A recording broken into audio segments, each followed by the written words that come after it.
Hello बच्चों। तो I hope आप लोग अच्छे हो गए। तो लास्ट लेक्चर में हमने बात करी थी कि particle nature of electromagnetic radiation, जिसके अंदर हमने ब्लैक बॉडी रेडिएशन के बारे में पढ़ा था। ब्लैक बॉडी क्या थी, जो हर तरह की फ्रिक्वेंसी को, हर तरह की रेडिएशन को एब्जॉर्ब कर ले, एमिट कर ले। ठीक है, वो क्या थी, ब्लैक बॉडी। और उस ब्लैक बॉडी में से जो भी रेडिएशन निकले उसे बोलते थे ब्लैक बॉडी रेडिएशन। हमने न्यूमेरिकल देखे थे E=h पे। आई होप आपसे हो गए होंगे। ठीक है बच्चों, तो आज हम बात करने वाले हैं फोटो इलेक्ट्रिक इफेक्ट, जो कि प्रूव देता है कि हमारा इलेक्ट्रोमैग्नेटिक जो रेडिएशन है वो पार्टिकल नेचर का होता है।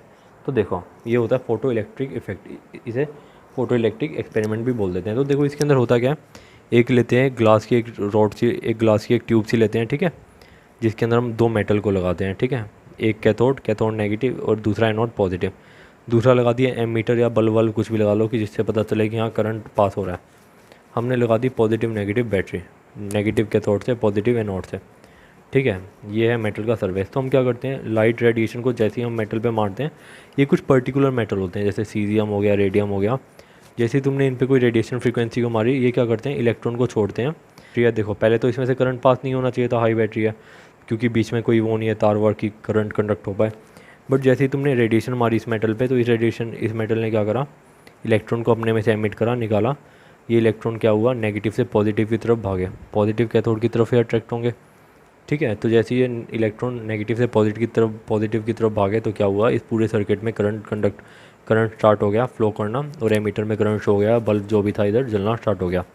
ठीक है, तो इसके अंदर एक्चुअली क्या हुआ, रेडिएशन वगैरह को हमने, जैसे ही लाइट को हमने मारा मेटल पे, उसने इलेक्ट्रॉन को छोड़ा। तो देखो, इससे हमारा क्या लिंक है इलेक्ट्रोमैग्नेटिक रेडिएशन का, कि वो पार्टिकल नेचर का है, ज़रा उसी चीज़ को हमने समझना है। ठीक है, तो देखो फोटो इलेक्ट्रिक इफेक्ट है क्या, when radiation with certain minimum frequency new strike on the surface of metal like potassium, rubidium, the electrons are ejected from the surface of metal। कि जैसे हमने कोई भी रेडिएशन मारी मेटल के मुंह पे, मेटल के सरफेस पे, ठीक है, जैसे ही हमने कोई फ्रीक्वेंसी मारी मेटल के सरफेस पे, इलेक्ट्रॉन मेटल के सरफेस से निकले। ठीक है, और इसी प्रोसेस को क्या बोल दिया, फोटो इलेक्ट्रिक इफेक्ट। किसी पर्टिकुलर फ्रीक्वेंसी की रेडिएशन मारी मेटल के सरफेस पे, इलेक्ट्रॉन निकले, करंट फ्लो हो गया, इस इफेक्ट को, इस प्रोसेस को क्या बोल दिया, फोटो इलेक्ट्रिक इफेक्ट। ठीक है, फोटो इलेक्ट्रिक इफेक्ट। फोटो मतलब तुम्हारी ये लाइट, और इलेक्ट्रिक मतलब इलेक्ट्रॉन वगैरह की, लाइट की वजह से इलेक्ट्रॉन को निकलना, इसलिए इसे बोल दिया फोटो इलेक्ट्रिक इफेक्ट। और जो भी इलेक्ट्रॉन इस एक्सपेरिमेंट में निकले ना, उसको क्या बोल दिया, फोटो इलेक्ट्रॉन। ठीक है, और मेटल कौन सा था, सीजियम, रेबोडियम, ऐसे ऐसे मेटल थे। पर एक बात और, कि ना इस मेटल की कुछ ना कुछ पर्टिकुलर फ्रीक्वेंसी होती थी, जिसके बाद ही इलेक्ट्रॉन निकल पाता था। मान लो इसकी मिनिमम फ्रीक्वेंसी जो है 5 है, अगर तुम मिनिमम फ्रीक्वेंसी मेटल की 5 है, मान लो तुमने 4 रेडिएशन की इलेक्ट्रोमैग्नेटिक रेडिएशन मारी, तो इलेक्ट्रॉन को बाहर नहीं निकालेगा। 3 की मारी, इलेक्ट्रॉन को बाहर नहीं निकालेगा मेटल। बट जैसे ही तुमने 6 की मार दी, इलेक्ट्रॉन को बाहर निकाल देगा। जैसे ही 5 की मार दी, तो इलेक्ट्रॉन को बाहर निकाल देगा। कि यानी कि हर एक मेटल की कुछ ना कुछ थ्रेशोल्ड फ्रीक्वेंसी होती है, हर एक मिनिमम पावर होती है, जिसके बाद ही वो ही इलेक्ट्रॉन को निकाल सकता है। मान लो जैसे इस मेटल की मिनिमम फ्रीक्वेंसी है मेटल को, इलेक्ट्रॉन को निकालने की 7, तो 7 से कम अगर तुम फ्रीक्वेंसी की लाइट मारोगे, मेटल नहीं निकलेंगे। जैसे ही 7 मारोगे निकल जाएंगे, 8 मारोगे निकल जाएंगे। उससे ज़्यादा होनी चाहिए, पर उससे कम होगी तो इलेक्ट्रॉन नहीं निकलेंगे। तो ये ऐसी फ्रीक्वेंसी मेटल को क्या, ऐसी फ्रीक्वेंसी जो मेटल की होती है मिनिमम फ्रीक्वेंसी, उसे बोल देते हैं थ्रेशोल्ड फ्रीक्वेंसी। अब एक एक करके टर्म देखेंगे, तुम्हें चीज़ें और समझ आएंगी। तो देखो, इस एक्सपेरिमेंट के दौरान कौन कौन सी करेक्टरिस्टिक, कौन कौन सी ऑब्जर्वेशन नजर आई। ठीक है, electrons ejected from the metal surface as soon as radiation strike on the surface of metal. कि इलेक्ट्रॉन जैसे ही तुमने रेडिएशन मारी इस मेटल के सरफेस पे, तुरंत इलेक्ट्रॉन निकला है। ऐसा नहीं कि टाइम लगा, कि पहले तुमने रेडिएशन को मारा फिर थोड़ी देर में इलेक्ट्रॉन निकले, नहीं। जैसे ही रेडिएशन आई, इलेक्ट्रॉन बाहर निकले। ठीक है, जैसे ही रेडिएशन को मारोगे, इलेक्ट्रॉन बाहर निकलेंगे। पर हाँ, वो रेडिएशन इसकी थ्रेशोल्ड फ्रीक्वेंसी से ज़्यादा होनी चाहिए। ठीक है, और दूसरी ऑब्जर्वेशन क्या देखी, number of electron ejected is directly proportional to intensity of light, या फिर ब्राइटनेस ऑफ लाइट। जितनी ज़्यादा तुम लाइट की या रेडिएशन की ब्राइटनेस रखोगे, उतने ज़्यादा इलेक्ट्रॉन निकलेंगे। और इंटेंसिटी या ब्राइटनेस ऑफ लाइट को कैसे बढ़ाया जा सकता है, नंबर ऑफ रेडिएशन को बढ़ा के। जैसे तुमने रेडिएशन को बढ़ा दिया, मान लो पहले एक आ रही थी तो 1 इलेक्ट्रॉन निकल रहा था, अब 4 रेडिएशन मारोगे तो 4 इलेक्ट्रॉन निकलेंगे। ठीक है, तो नंबर ऑफ रेडिएशन किसके डायरेक्टली प्रोपोर्शनल होगी, नंबर ऑफ इलेक्ट्रॉन इजेक्टेड के। या फिर इंटेंसिटी ऑफ लाइट किसके डायरेक्टली प्रोपोर्शनल होगी, नंबर ऑफ इलेक्ट्रॉन इजेक्टेड के। ठीक है, और अगली बात जो भी हमने एक्सप्लेन कर रहे थे, for each metal there is a minimum frequency called threshold frequency below.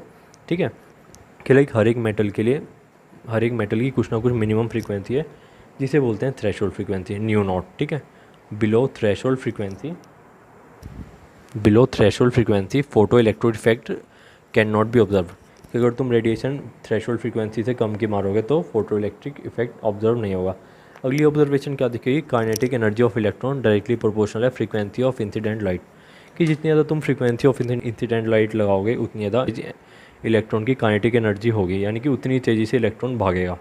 ठीक है, जैसे मान लो उसकी थ्रेशोल्ड फ्रीक्वेंसी मेटल की है 7, अब तुमने दे दी 10 फ्रीक्वेंसी की इलेक्ट्रोमैग्नेटिक रेडिएशन, तो इलेक्ट्रॉन तुरंत भागा। तुमने दे दी 15 की, तो इलेक्ट्रॉन और तेज़ भागा। यानी कि जितनी ज़्यादा फ्रीक्वेंसी होगी इंसिडेंट लाइट की या रेडिएशन की, उतनी ज़्यादा ही काइनेटिक एनर्जी होगी इलेक्ट्रॉन की। ठीक है, और मैथमेटिकली देखो हम इस चीज़ को कैसे एक्सप्लेन कर सकते हैं। देखो मानो तुमने कोई भी रेडिएशन उठाई जिसकी एनर्जी ई थी। ठीक है, अब कुछ एनर्जी तो निकल गई उस इलेक्ट्रॉन को निकालने के लिए, जिसे हमने बोल दिया ई नॉट। कुछ ना कुछ मान लो, जैसे उस इलेक्ट्रॉन को निकालने के लिए चाहिए थी 5 की एनर्जी, तुमने मारी 10 की एनर्जी। अब बाकी 5 की एनर्जी किस में कन्वर्ट हो जाएगी, काइनेटिक एनर्जी में, और वो इलेक्ट्रॉन को भगाने में काम आएगी। ठीक है, तो ठीक है, ई क्या हो गई, इंसिडेंट एनर्जी जो तुमने डाली। ई नॉट क्या हो गई, जो यूज्ड एनर्जी होगी इलेक्ट्रॉन को निकालने के लिए। काइनेटिक एनर्जी क्या होगी, रिमेनिंग एनर्जी होगी जिसने इलेक्ट्रॉन को मूवमेंट में मदद की। ठीक है, तो ई को हमने क्या लिख सकते हैं, एच न्यू, और ई नॉट को हमने क्या लिख दिया, एच न्यू नॉट। ठीक है, इसे थ्रेशोल्ड एनर्जी भी बोल सकते हो, और ये वाली फ्रीक्वेंसी को क्या बोल सकते हो, थ्रेशोल्ड फ्रीक्वेंसी, है ना। थ्रेशोल्ड फ्रीक्वेंसी बोल सकते हो क्योंकि ये मिनिमम फ्रीक्वेंसी चाहिए इलेक्ट्रॉन को निकालने के लिए मेटल से। ठीक है, इस थ्रेशोल्ड एनर्जी को वर्क फंक्शन भी बोल देते हैं, या इस एच न्यू नॉट वाली टर्म को वर्क फंक्शन भी बोल सकते हैं, कि इतनी एनर्जी से ही बस हमारा काम हो गया, इलेक्ट्रॉन निकल गया। एनर्जी का फॉर्मूला, काइनेटिक एनर्जी का फॉर्मूला तुम्हें मालूम होगा क्या होता है, हाफ एम वी स्क्वायर। ठीक है, तो इधर हमने चीज़ों को एक्सप्लेन कर दिया। ई क्या है, energy of radiation. E note क्या है, energy required for emitting electron, या डब्ल्यू नोट भी बोल देते हैं इसे, वर्क फंक्शन। न्यू नोट क्या है, थ्रेशोल्ड फ्रीक्वेंसी, और न्यू क्या है, इंसिडेंट फ्रीक्वेंसी जो हमने इनिशियली ली। ठीक है, एक्सप्लेनेशन क्या है इस पार्टिकल नेचर के लिए, कि किस तरह से एक्सप्लेन कर सकती है ये particle nature of electromagnetic radiation को। कि देखो, जैसे ही तुमने लाइट मारी किसी पर्टिकुलर फ्रीक्वेंसी की, ठीक है, और मेटल के सरफेस पे गई, जो भी एनर्जी थी उस इंसिडेंट रेडिएशन की, उसने अपनी सारी की सारी एनर्जी, जैसी वो मेटल से टकराई, मेटल के सरफेस से टकराई, उस फोटोन ने, उस क्वांटम ने सारी की सारी एनर्जी किसको दे दी, उस मेटल को दे दी इलेक्ट्रॉन को बाहर निकालने में। ठीक है, अब देखो, तो इलेक्ट्रोमैग्नेटिक रेडिएशन की जब हम वेव की बात कर रहे थे, हमने बोला था कि वेव क्या होती है, जो एनर्जी को एक जगह से दूसरी जगह पहुंचाती है। पर इसमें तो क्या हुआ, जो इलेक्ट्रोमैग्नेटिक रेडिएशन थे उसने अपनी एनर्जी दे दी, है ना, अपनी एनर्जी ट्रांसफ़र कर दी।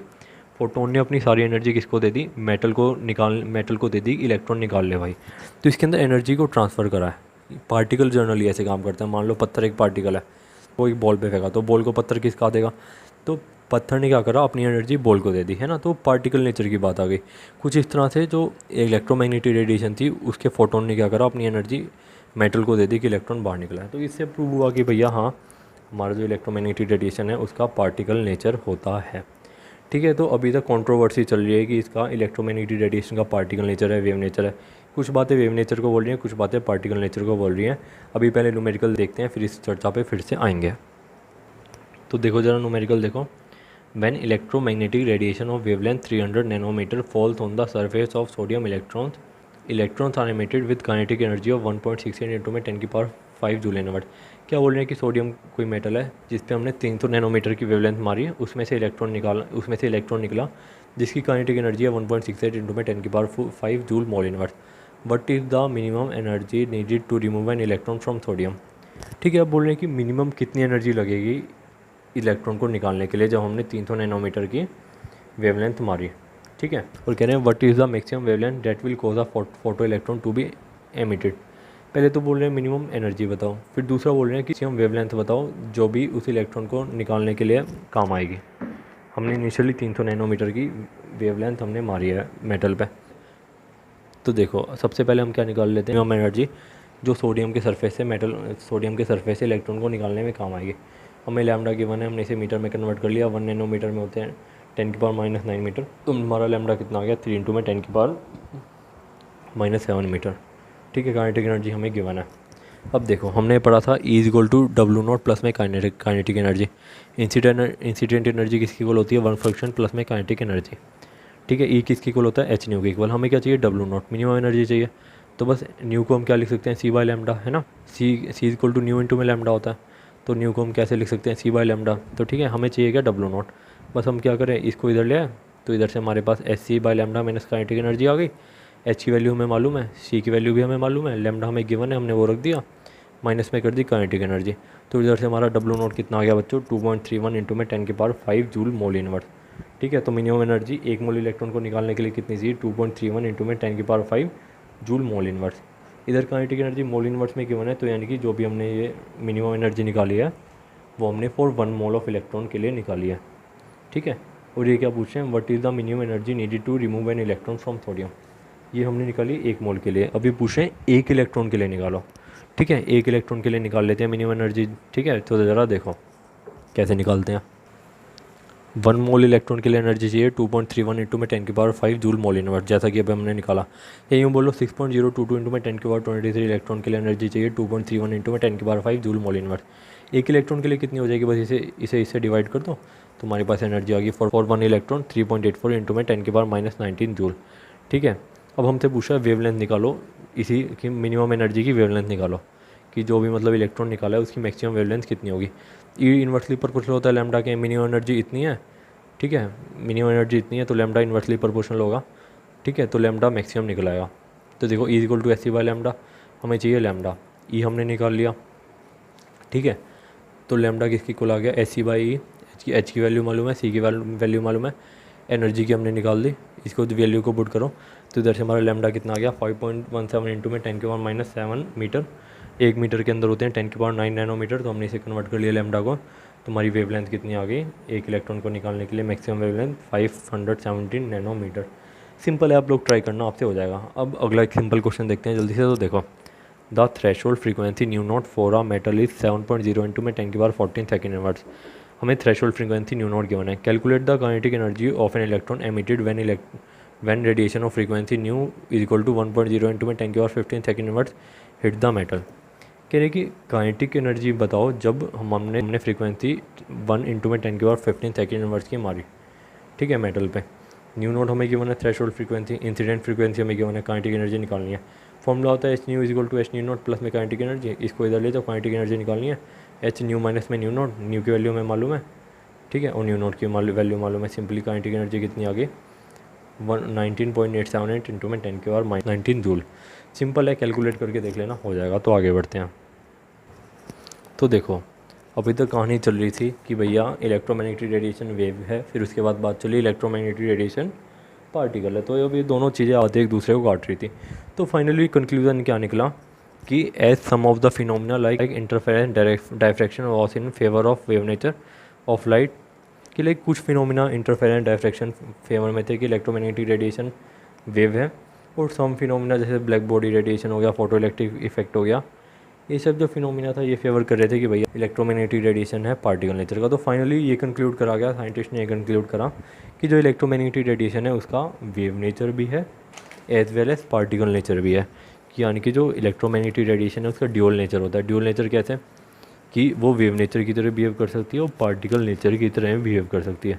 अब तुम्हारे मन में ये आएगा कि सर वेव नेचर की तरह बिहेव कब करेगी, पार्टिकल नेचर की तरह बिहेव करेगी। तो ये कंक्लूजन निकाला गया, ये साइंटिस्ट ने बोला कि जब भी हमारी इलेक्ट्रोमैग्नेटिक रेडिएशन चल रही होगी तो वो वेव की तरह काम करेगी।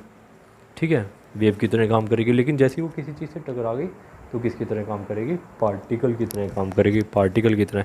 ठीक है, तो बस इसको हमने लिख दिया, व्हेन इट इज़ प्रोपोगेटिंग, कि जब भी चल रही होगी, it act as a wave, when it interact with matter it shows particle nature, कि जैसे ही मैटर से इंटरेक्ट करेगी ये क्या शो करेगी, पार्टिकल नेचर। सिंपल चीज़ें थी, आई होप आपको चीज़ें समझ आई होंगी। ठीक है बच्चों, तो मिलते हैं अगले लेक्चर में। Thank you so much. मैं कुछ क्वेश्चन अटैच कर रहा हूँ करने के लिए, प्लीज़ ट्राई कर लेना। Thank you so much.